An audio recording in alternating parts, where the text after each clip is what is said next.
Hey, folks, welcome to Post-Game Report here for Rugby ATL, the Rattlers. There we got Jeremy York down there. Jeremy, it's been a couple weeks. It's Impact Media, isn't it? Did I get it right? Yep, it is Impact Media. I don't want to forget that. Jeremy York from Impact Media and Chris Wyatt here for Rugby Ascendant. Check out the hair, folks, and the beard. You got to love it. It's Rowan Rose. It's right there from KZN himself, scrum half for Rugby ATL. Rowan, let me ask you this question really quickly here.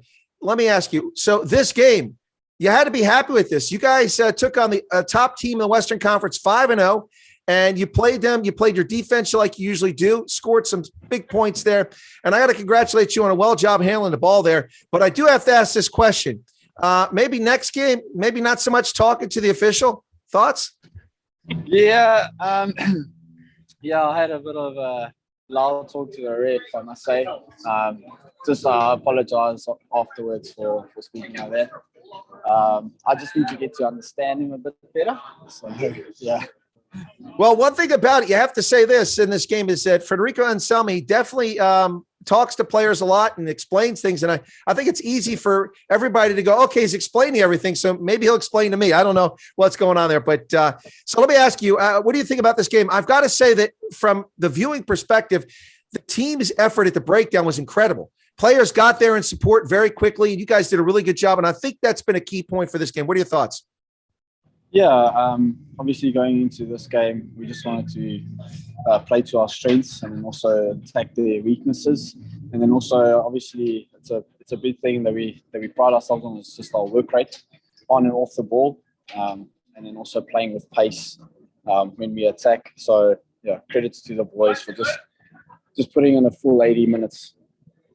What about the wind out there? Did that give you any trouble on when you're passing the ball around, or no issues? Because it was pretty strong. Yeah, the wind was very strong.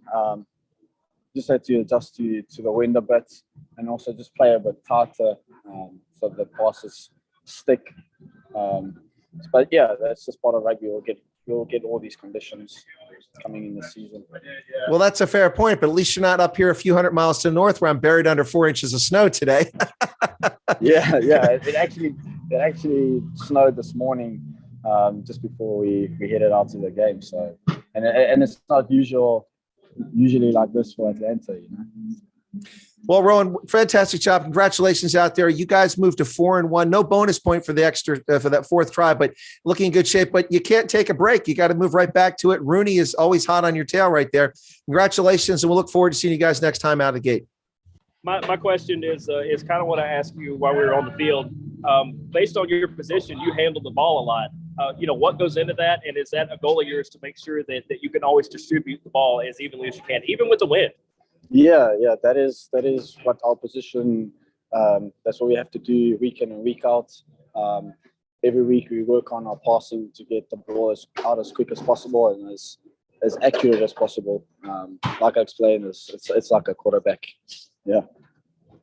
Well, cool. Yeah, that's the question I have. People ask me that all the time, and I thought I understood it until I talked to him, and his explanation is way better than mine. Well, there's a couple things, unless you're a scrum half and you got to dig that ball out of there and get that thing moving. And unless you're actually in a line out, you don't realize how difficult those two things are in a game. They're really tough, and they're really tough stuff. All right. Thanks a lot. Appreciate it, Rowan. Thank you so much. Jeremy, sorry to cut you off there. I know you said you had another player waiting, so I didn't want to keep us waiting too long. Thanks a lot. Bye-bye, Donkey, Rowan. Thanks. Bye, Donkey. I'll give you a chance to look for him there really quickly. While you're doing that, I'll just run through a few points in this game. As I said to Rowan, I have to say that I was really impressed with the breakdown work of ATL. There was great support there. And in fact, you saw that on that one try in the first half, absolutely brilliant support, trailing, coming behind the players. They did an amazing job. Nothing but great things to say about it this week. The team really executed there. Defense was good. But I guess Rowan was a little sheepish there, but here we go. There he is. All right, folks, we've got him there. Evan Mintern, how's it going, man? Am I on? You're on. Can you hear me? Yeah, not bad. No, it's good. I feel, after a game like that, when you win, it's not the blows and the hits don't hurt just as much. It feels like it's worth it, and you're a bit more upbeat about it. So, feel pretty upbeat. Have a good night tonight and get ready for next week. Well, Evan, I have to say that in this game, we were calling your number quite a bit. It was obvious you're out there making some important carries, great defensive work. You really played a big role in this game.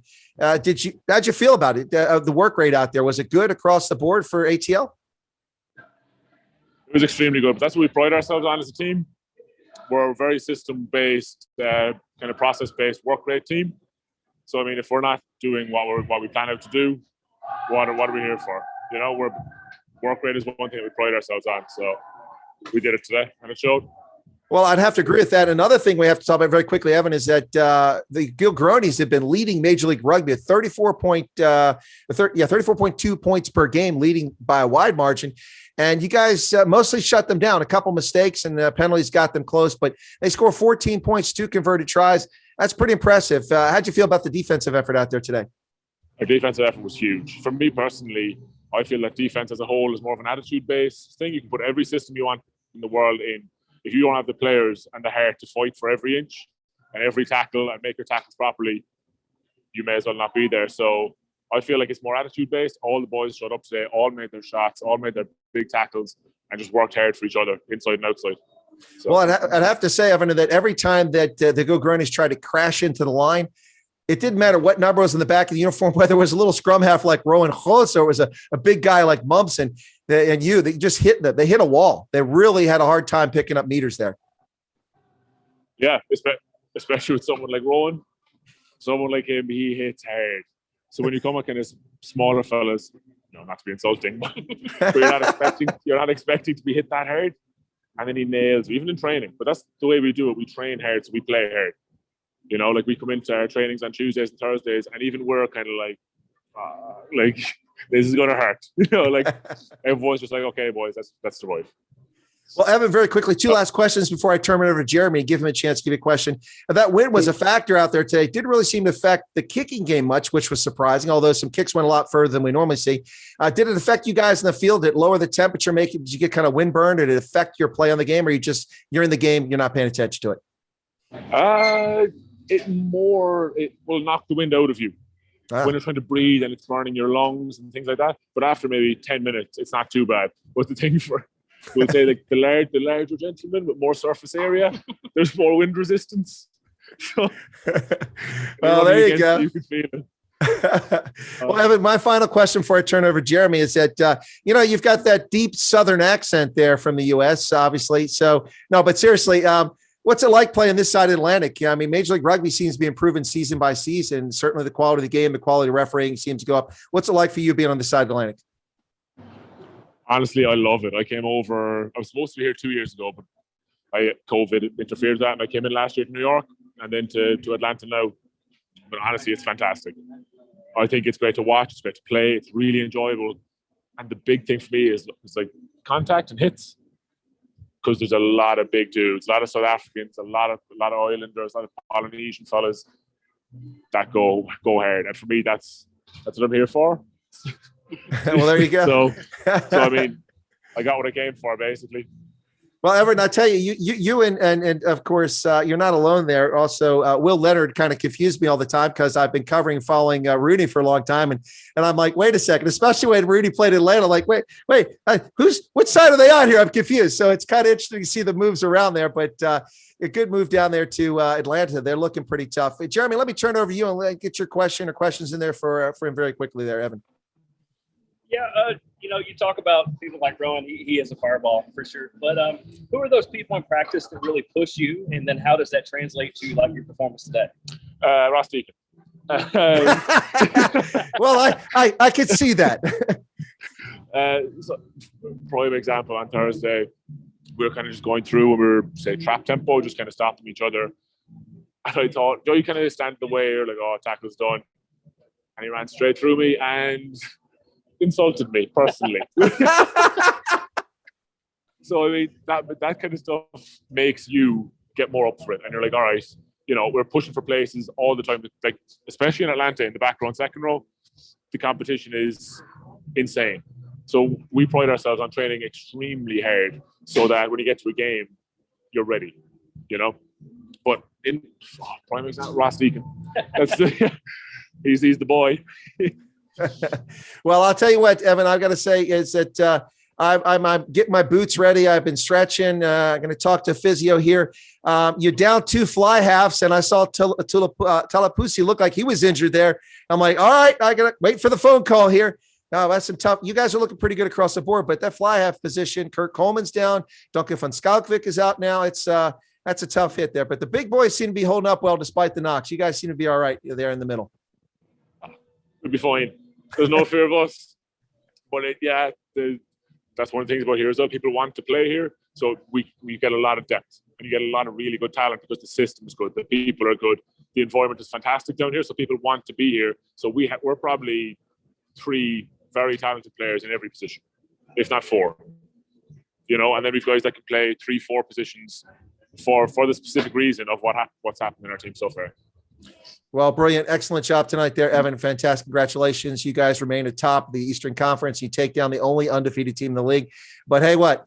Just like Scott Lawrence said last year, so what? That's over now. Next week is the game. Next man up, next game up. Congratulations. All right. Thank you very much. Cheers. All right, Jeremy. All right, let's go ahead and let's get our analysis here. Get your earpiece back from Evan. All right, he's thanking Evan for that. Okay, cool. All right. Yeah. Actually, got me Johan that time. I try to be careful to be really friendly with people. So it's always good.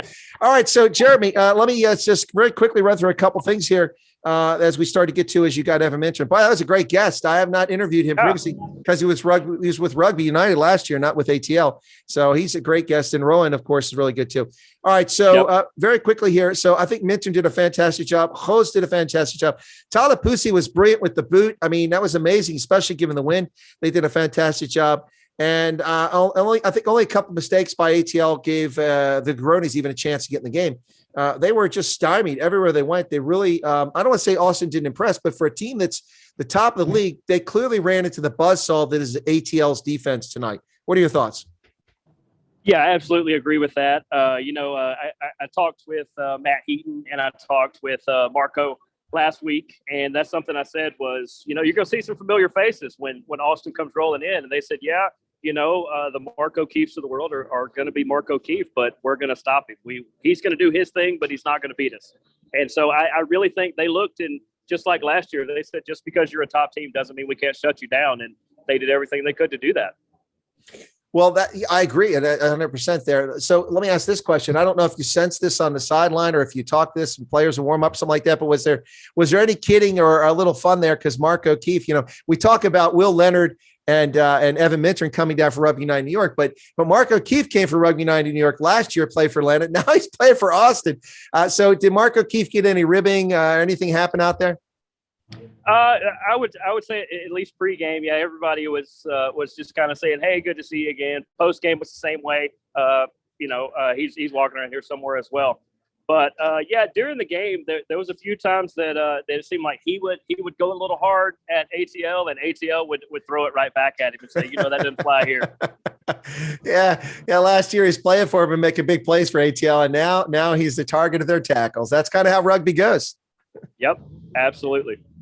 Well, another player I have to say was really impressive today, especially with it looked like, 40, 50 meter run. It was absolutely brilliant. He caught that ball. And I think this is one where Austin got kind of, screwed over by nature, because it looked like the pass went up and it looked like the wind picked it up because Momsen tried to block it and it went right over Momsen. He's a tall guy.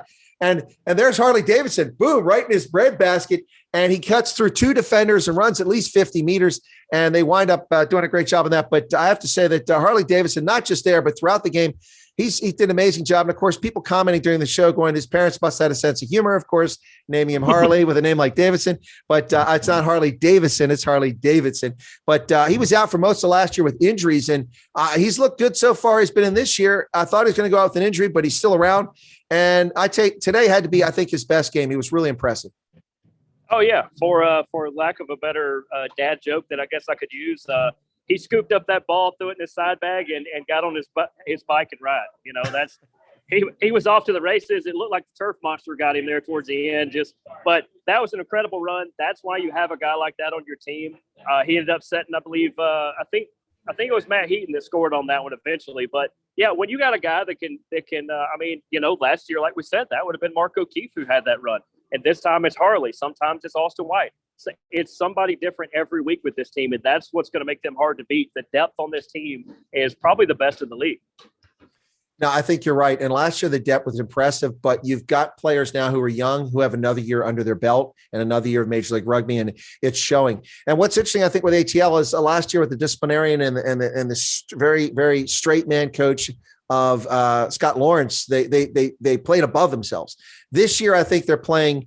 This is who they are this year. I think last year the team was building still. They're there. That season got them there. And even with the change of head coach, of course, Stephen Brett is not new to the team. He was an assistant coach, but I think this is who they are. This is their identity. They can play wide open if they have to, and they can play defense all the time. And that seems to be who ATL is at the moment. Yeah, I absolutely agree. I haven't got a chance to talk to a whole lot of the new coaching and management, but just a few things, just in passing and things. That's what they said. They said they looked at the roster, they looked at who was going to be here, and they said, what would we do with this? What would somebody do with this? And that's the direction they're trying to go. And, last year, like you said, it was a little more build from the back.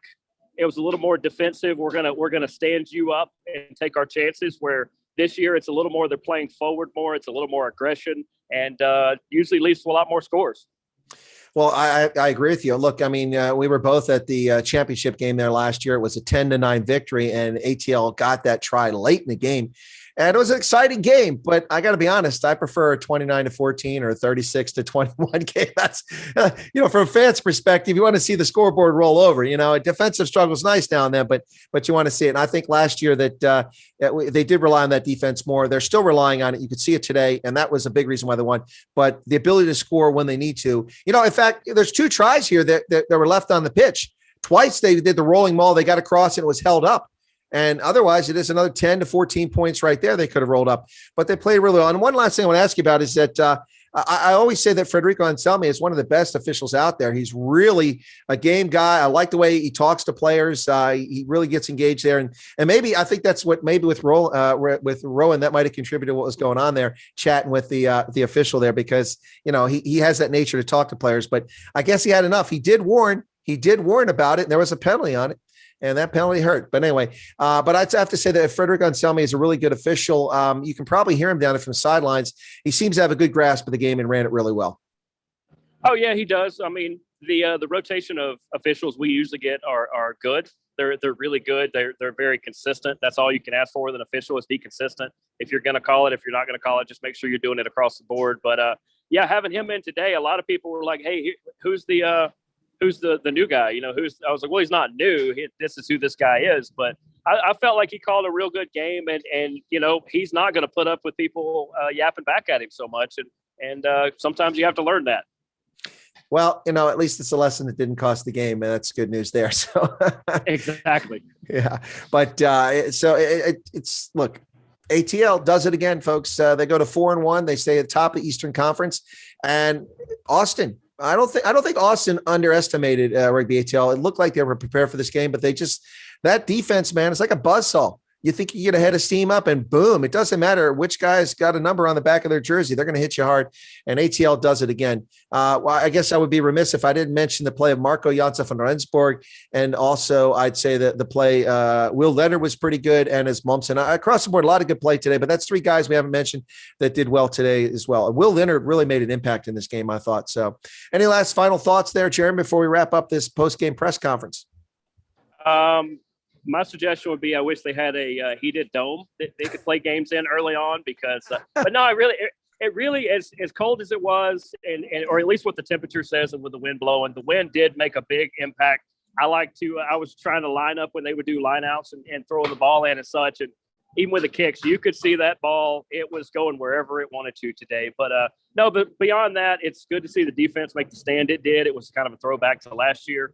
It's good to see a lot of points on the board, and it's always good when you knock off the number 1 team.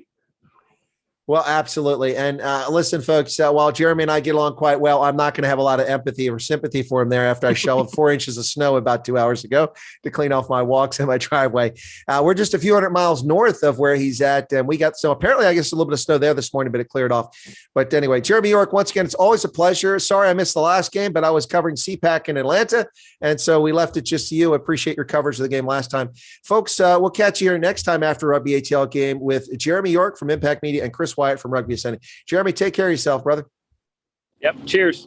All right, that's it from Rugby Ascendant, folks. Thanks for tuning in. Appreciate your support for the channel. Be sure to smash the like button and you go check out Jeremy York at Impact Sports. You guys can, or Impact Media, you guys can learn a lot about sports down in the Atlanta area. He covers that stuff. Thank you so much. God bless and take care of yourselves. Rugby Atlanta wins 29-14 at home at Silverback Stadium in Northeast Atlanta over the previously undefeated Austin Gilgronis, who now fall to 5-1. And this was the match we expected. It was a marquee match. Thanks a lot, folks. Cheers. Take care of yourself.